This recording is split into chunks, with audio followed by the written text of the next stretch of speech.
that the Rolling Stones performed their first concert on American soil in San Bernardino. Disc jockey and program director Bill Watson talks about how that happened.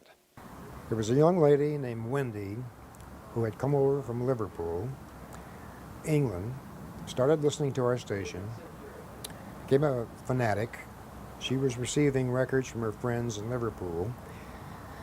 We made her the president of the Beatles fan club to make regular appearances on Brian Lord's 6 to 9 p.m. show. And I, of course, talked to her many times in my office. And she brought into my office an album one day and said, I just got this from Liverpool, and I think it's a great rock and roll band. See what you think. It was the first London album, 33 1/3 album, London, with a black cover and a picture of the guys. And I'm sure you must know by now, at least at the time, I said, that's the ugliest band I've ever seen. Man, these guys are too weird for words. What could they possibly sound like? So I put the thing on the turntable, dropped the needle, sat down in my desk, just about fell out of my chair.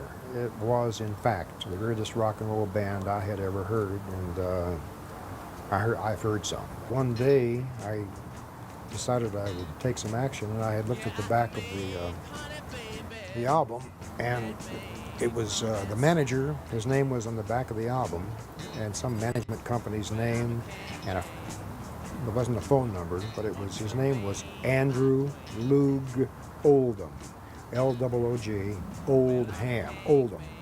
So I got on the phone, I went to the production room and got on the phone and started doing a transcontinental rap with operators until I finally got a phone number on the guy, some management firm on the back of the label, and I actually got a hold of this guy who sounds like your typical, with a Cockney British accent, but a very nice man, and I told him where we were, and I sort of led him to believe a little bit that we were in L.A.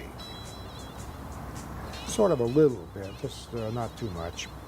But he said they're going to be in New York doing interviews on radio stations.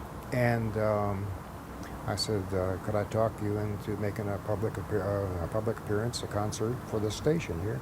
He says, Los Angeles? Yeah, it's just a little ways out of LA, but it's LA station.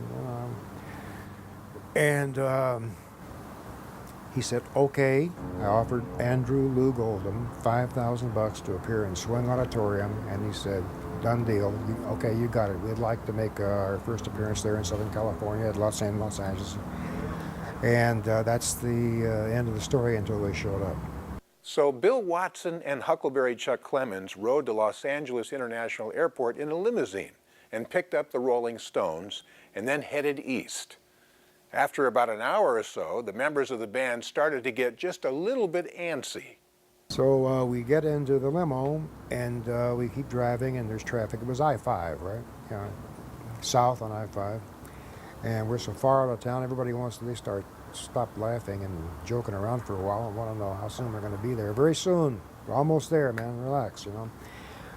Well, when we finally got out to where the cow pasture is, they were ready to get disheartened by being so far out of LA, but all of a sudden it just went away. They were having a good time getting ready for their first USA appearance, playing their music, so they didn't say anything else about, I thought we were in LA. Well, we are, you know, we're not downtown LA, it's San Bernardino, okay. And no more was said about that. They were exactly what you see is what you get. They were the Rolling Stones, very rude young kids, very arrogant, very flip, very hip, but a whole lot of fun. And I just rolled with those punches. I didn't care. It's okay with me. And then opening night, too hip for the room. I mean, I am sorry. I had never seen anything like that before. Program director Bill Watson saw the Rolling Stones concert exclusive as a fabulous opportunity to further enhance the already hot image of K-Men. Before bringing the group on stage, he introduced each of the K-Men disc jockeys to the more than excited audience. Each jock received a rousing ovation. Finally, the moment came for Watson to introduce the band.